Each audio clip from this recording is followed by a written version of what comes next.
सारे मिल के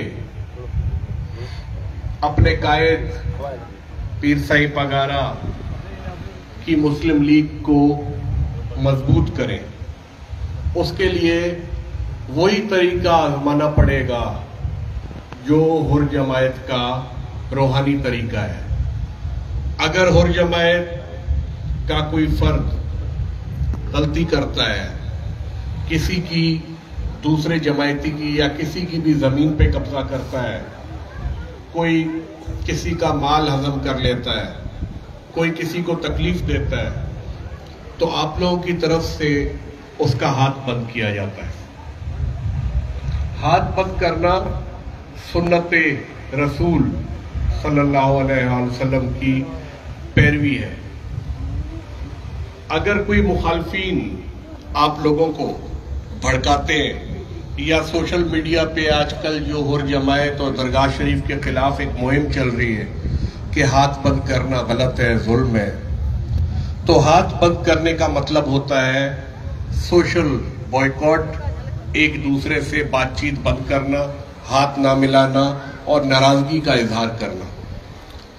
ये बड़ी प्यारी सजा है, इसमें ना जबर है ना जुल्म है, और जो ऐसा काम करता है उसका हाथ जब बंद होता है तो वो अपने सीधे रास्ते पर आ जाता है, तो मुर्शिद की तरफ से हाथ खुल जाता है और वो जमायत के अंदर दोबारा दाखिल हो जाता है और ये बेहतरी आती है। इसी तरीके से अगर मुस्लिम लीग फंक्शनल के अंदर भी जो वर्कर अच्छा काम नहीं करता या डबल पॉलिसी चलने वाले लोग, दो मुंह वाले लोग दो हैं, तो उससे सस्पेंड होना चाहिए, सोशल बॉयकॉट होना चाहिए, और चाहे जमायती हो या हिमायती, जब तक वो वर्कर सस्पेंड रहे उसके साथ कम से कम गमी में तो बेशक जाए, खुशी में कम से कम ना जाए और उससे हाथ ना मिलाएं, ताकि उसको भी सबक मिले और वो सीधे रास्ते पे आ जाए। ये हमें मुस्लिम लीग फंक्शनल में भी एक कानून लाना पड़ेगा। अगर कोई वर्कर सही मेहनत नहीं करता तो उसे शो कॉज नोटिस हमारे तालके के सदर सूफी साहब देना शुरू करें। थोड़ी सी सख्ती महसूस होगी, लेकिन बड़े बुजुर्ग और अक्लमंद फरमा के गए हैं कि अगर आप अपने बच्चे को भी सोने का निवाला खिलाओ लेकिन शेर की आंख दिखाओ ताकि वो सीधे रास्ते पे चले। इस तरह हमें अपनी पार्टी में करना पड़ेगा। पाकिस्तान मुस्लिम लीग फंक्शनल पीर साईं शाह मर्दान शाह ने बड़ी मेहनत से बनाई और उस पार्टी के ऊपर मेहनत हुई। हुर जमायत को एक प्लेटफॉर्म दिया गया कि आप लोगों का अल्लाह एक, रसूल एक, मुर्शिद एक, सियासी कायद भी एक, बाकी हम सब सिपाही और वर्कर हैं। मुझे ये कहना पड़ रहा है कि आइंदा मेहरबानी करके जब भी भेज पगारा का नारा लगे तो उसके साथ हमें शरीक ना किया जाए। जैसे अल्लाह रब्बिल आलमीन के साथ किसी को शरीक करना शिर्क है, हमारे प्यारे नबी के साथ किसी को शरीक करना शिर्क रसूल है, मुर्शिद के साथ भी दूसरे को शिर्क शामिल करना मुर्शिद का शिर्क है। चाहे वो बेटा हो, चाहे भतीजा हो, चाहे भाई हो, मुर्शिद एक है और एक ही नारा लगना चाहिए, भेज पगार।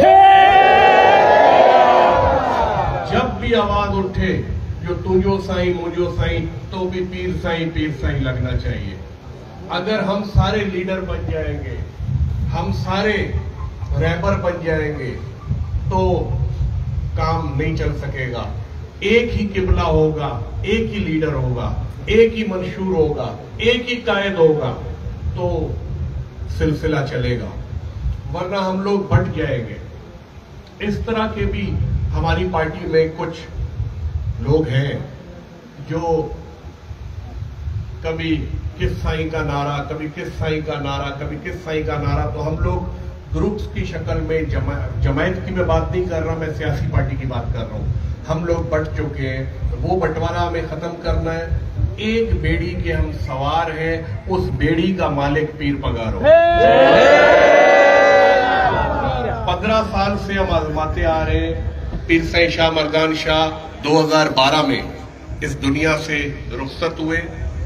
मौजूदा पीर सईं पगारा रोजे धनी के वारिस बने, पीर पगारा बने। वही हमारे नायब रसूल हैं, वही हमारे कायद हैं, वही हमारे लीडर हैं। और हमें उन्हें मजबूत करने के लिए हमें अपने नजरिए को दुरुस्त करना पड़ेगा। हर जमायती का फर्ज है कि वो हिमायतियों की इज्जत करें, उनकी मदद करें, और पार्टी का भी फर्ज है कि वो जमायत की भरपूर इज्जत और उनको अच्छी पोस्ट।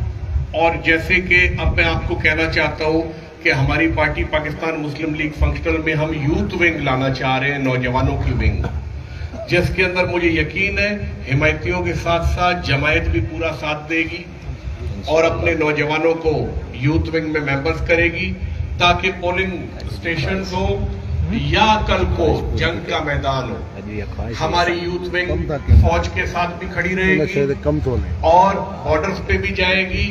अब हमारे पास जो बुजुर्ग है, कल को झंडा लगाना है या कोई मुहिम चलानी है तो खंबे पे तो चढ़ नहीं सकेंगे, तो नौजवान मदद करेंगे। पोलिंग स्टेशन के बाहर अगर हमारे नौजवान खड़े होंगे तो कम से कम जो हमारे सियासी मुखालफीन हैं उन्हें धांधली का मौका नहीं मिलेगा। पता होगा हर पोलिंग स्टेशन के बाहर यूथ विंग के नौजवान खड़े हुए हैं। ये हमें बहुत जल्दी हमें यूथ विंग बनानी है और उसके लिए हम आए हैं इधर पीर सईं के हुक्म पे कि जो भी कमी पेशी है पार्टी में उसे दूर किया जाए। उसके अलावा हमारा मदरसा सिस्टम जामिया राशिदिया, हमें कोशिश करनी चाहिए जो हर घर से एक बच्चा उस मदरसे में जरूर पढ़ाए, ताकि रसूलुल्लाह का दीन हम समझ सके। हर घर में वो जो आलिम पढ़ेगा मदरसे से, वो हर घर में अल्लाह और रसूल की बात कर सके, हम शरीयत के भी पाबंद हो सकें और हम नजरियाती पाकिस्तानी बन सकें।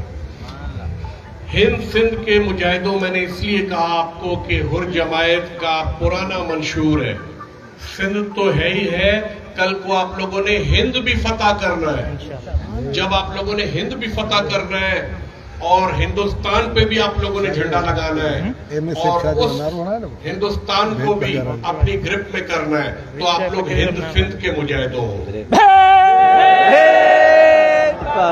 मुझे ये कहने में बड़ा फख्र हो रहा है कि इस जमायत के एरिया में आके हमारा हौसला और बढ़ जाता है। आप लोगों का जोश और खरोश देख के हमारे साथ जो वर्कर्स आते हैं, जो हिमायती हैं, जमायत का हिस्सा नहीं है, उनका भी हौसला बढ़ जाता है आप लोगों को देख के। मुझे यकीन है कि हम दुश्मन, हमारा जो सियासी दुश्मन है, उसके भी कारनामे पूरे सिंध, पूरे पाकिस्तान के सामने है। सारे रोड टूटे हुए हैं, तालीम का निजाम तबाह और बर्बाद हो गया है, डाकू राज बढ़ चुका है, करप्शन बढ़ चुकी है। जब भी आप लोगों के मुर्शिद की हुकूमत, पीर सईं पगारा की हुकूमत होती है, तो नौकरियां जमायत को भी और सिंध के लोगों को भी, पाकिस्तान के लोगों को भी बगैर पैसों के नौकरी घर बैठे बैठे दी जाती है, रोडें बनाई जाती है, डाकुओं के खिलाफ ऑपरेशन होते हैं, आर्मी ऑपरेशन भी होते हैं, उसमें आप लोगों के जवान भी आर्मी का साथ देते हैं और डाकुओं से मुकाबला करते हैं। और जब भी दूसरी हुकूमत आती है मुखालफिन की, डाकू राज, ब्याजखोरी, पैसों में नौकरियां देना, करप्शन इतनी बढ़ जाती है कि मुल्क खतरे में आ जाता है। इसलिए आप लोगों के अंदर जो मायूसी है, इंशाअल्लाह ताला मायूसी नहीं करनी चाहिए, उम्मीद रखनी चाहिए। हमें यकीन है कि आने वाला इलेक्शन भी आप लोग जीतेंगे। आप जमायत में से वजीर होंगे, आप जमायत में से दोबारा वजीर आला भी होंगे और वजीर आजम भी होंगे। हमें अपनी तंजीम को मजबूत करना है। तंजीम दफ्तरों में बैठना शुरू करे, जो मसाइल है, चाहे छोटे या बड़े, चाहे किसी का झगड़ा है, चाहे बिजली का मसला है, पुलिस का मसला है, रेवेन्यू का मसला है, हमारी तंजीम आप लोगों की भरपूर मदद करेगी। हम इसके ऊपर नजर रखेंगे और इंशाअल्लाह आप लोगों के छोटे मोटे दुख दर्द खत्म हो जाएंगे इंशाअल्लाह। पीर सईं बहुत उम्मीद रखते हैं। पीर साईं पगारा को यकीन है कि जिस जमायत के ईमान को, जिस जमायत के मंशूर को अंग्रेज हुकूमत खत्म नहीं कर सकी, तो ये छोटे मोटे बदमाश और गुंडे आप लोगों को क्या पगारा। आप लोग, हमें यकीन है दरगाह के असूलों पे, शरीयत के असूलों पे और मुस्लिम लीग के असूलों पे भी सही तरह अमल करेंगे, एक दूसरे का साथ देंगे और हम लोग किसी भी ग्रुप बंदी में नहीं बटेंगे। हमारा कायद एक है। अगर कोई बीच में कोई आके शरारत करने की कोशिश करेगा, एक कान से सुन के दूसरे से बात बाहर निकाल देंगे। अभी इलेक्शन के दिन करीब है। अगर ये पुराना जमाना होता तो ये तीरों से, तलवारों से और गोलियों से जंग होती। अब पढ़ा लिखा दौर आ गया है, जमहूरियत का दौर हो गया है, इसलिए आज आप बैलेट पेपर की जंग लड़ते हैं। आप लोगों में से काफी लोगों के शनाख्ती कार्ड अगर नहीं बने हुए वो भी आप बनवाएंगे। जिन औरतों के शनाख्ती कार्ड नहीं बने हुए वो भी बनवाएंगे। इलेक्शन सेल आपका होना चाहिए हर तालके में। जैसे जिले पे मुस्लिम लीग हाउस पे हम लोग बैठे हुए हैं आप लोगों की मदद के लिए। आप लोग आके शिकायत करेंगे अगर तालके वाले आपका काम नहीं कर रहे। अगर जिले वाले नहीं कर रहे तो हम सूबे में शिकायत करेंगे। सूबे वाले नहीं कर रहे तो हम पीर साईं पगारा को शिकायत करेंगे। और वो ओहदों से खुद ब खुद जो काम नहीं करना चाहते वो अपने ओहदे छोड़कर साइड में बैठे और जो नौजवान काम करना चाहते हैं उन्हें काम करने का मौका दें। अगर एक सीट पे बैठ के कोई सियासी वर्कर, चाहे मैं ही क्यों ना हूं, काम नहीं कर सकता तो मैं आवाम को तकलीफ में न डालूं।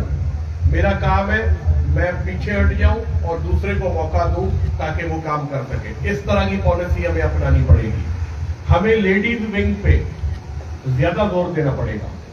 हमें लेडीज विंग में तंजीम साजी मजबूत करनी पड़ेगी। हमें लेडीज विंग आखिरी दिन आता है तो हमें जो ट्रेंड नहीं होती औरतें उन्हें पोलिंग स्टेशन पे बिठाना पड़ता है। तो उन्हें टेक्निक नहीं आती, उन्हें वो पता नहीं चलता कि मुखालफिन किस तरह धांधली कर जाते हैं, किस तरह ठप्पे लगा जाते हैं, किस तरह काउंटिंग में फॉल्ट कर जाते हैं, किस तरह बैलेट पेपर पे ऊपर जब ठप्पा लगाना है किस तरह वो फोल्ड करना है। ये सारी ट्रेनिंग देनी पड़ेगी लेडीज विंग को। और जल्दी से जल्दी, हमें वक्त बहुत कम है, हमें 1 महीने के अंदर अंदर पूरे जिले को ऐसा मॉडल बनाना पड़ेगा कि पूरा सिंध उसको फॉलो करे। मुझे तालके सदर साहब या मौजूद है मेरे ख्याल से, सूफी साहब, अगर कोई भी कमी पेशी होगी तो आप हमें बताएंगे, हम आपकी भरपूर मदद करेंगे आपके साथ जी। और उसके अलावा इस एरिया में हमारा दफ्तर जो है तालके का, वो किधर खुला हुआ है? अगर हम जगह की, किसी की औकात की जगह पे अगर हम कोई न्यूट्रल जगह पे दफ्तर खोल लें, मिसाल के तौर पे चाहे किराए पे ही लेना पड़ जाए, ऐसी जगह पे दफ्तर हो जहाँ सब आने में आराम महसूस करें। मिसाल के तौर पे किसी की खातिर साहब से नहीं बनती, किसी की आपसे नहीं सलाम दुआ, कोई आपके पास नहीं आना चाह रहा, किसी के पास आप नहीं जाना चाह रहे, तो एक अगर मुस्लिम लीग हाउस होगा, चाहे वो 2-3 दुकानें हो या कोई माड़ी हो या कोई ऐसा हो, तो उधर सब आने में मतलब कंफर्टेबल महसूस करेंगे। तो इस तरह का मैं आपको हिदायत कर रहा हूँ कि दफ्तर का बंदोबस्त करें। हम भी जब चाहेंगे उस पर अचानक आके छापा मार सकते हैं। उसमें हाजिरी बुक भी रखें कि हम लोग आए, कोई भी आए, चाहे लीडर आए, चाहे लीडर तो हमारा एक ही है, हम कारकुन आए तो उसके ऊपर हम साइन करें, तारीख लिखें और टाइम लिखेंगे जिस टाइम पे हम आपके दफ्तर में आए थे। और आप लोगों की यूथ विंग बनना बहुत जरूरी है। यूथ की बॉडी होनी चाहिए तालके पे और हर यूसी में यूथ का एक इंचार्ज और डिप्टी इंचार्ज होना चाहिए। और एक यूनियन काउंसिल में 4 वार्ड होते हैं। हर वार्ड से कम 25-25 लड़के अगर मेंबर करेंगे कम से कम, तो हर यूनियन काउंसिल में 100 आपके यूथ विंग के कारकुन हो जाएंगे। तो ये बड़ी सपोर्ट मिल जाएगी सारे हमारे बुजुर्गों को भी और पार्टी को भी। इसी तरह लेडीज विंग बनानी पड़ेगी तालके पे और हर यूनियन काउंसिल में उनकी इंचार्ज और डिप्टी इंचार्ज हो और हर वार्ड से 25-25 औरतें वो मेंबर कर लें। जो औरतें बाहर नहीं निकलना चाहती वो अपनी चार दीवारी के अंदर बैठ के भी मुस्लिम लीग की खिदमत कर सकती हैं। लेबर विंग इधर अगर नहीं बनी हुई तो वो बनाई जाए ताकि कोई नाई, धोबी, कसाई, मोची, truck driver, tractor driver, taxi driver, wagon चलाने वाला मजदूर, इस तरह के लोगों को भी फौरन उनको अपना मेंबर किया जाए। कम से कम नारे तालके में 1000 मेंबर लेबर विंग का होना चाहिए। अगर ये काम आप लोग बहुत स्पीड से करेंगे तो 1 महीने में ये चीजें मेरे ख्याल से कंप्लीट हो जाएंगी। उसके बाद गरीब लोगों के मसले इतने ज्यादा नहीं है, उन्हें पता है कि हमारी हुकूमत नहीं है तो वो नौकरी की डिमांड नहीं करेंगे। उन्हें पता है हमारे पास अभी वजारतें नहीं है तो वो रोड की डिमांड नहीं करेंगे।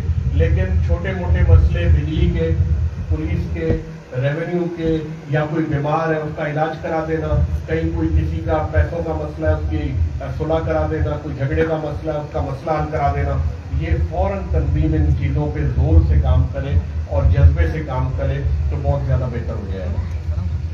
बस मैं यही कहना चाहूँगा और मैं दोबारा इस चीज़ पे जोर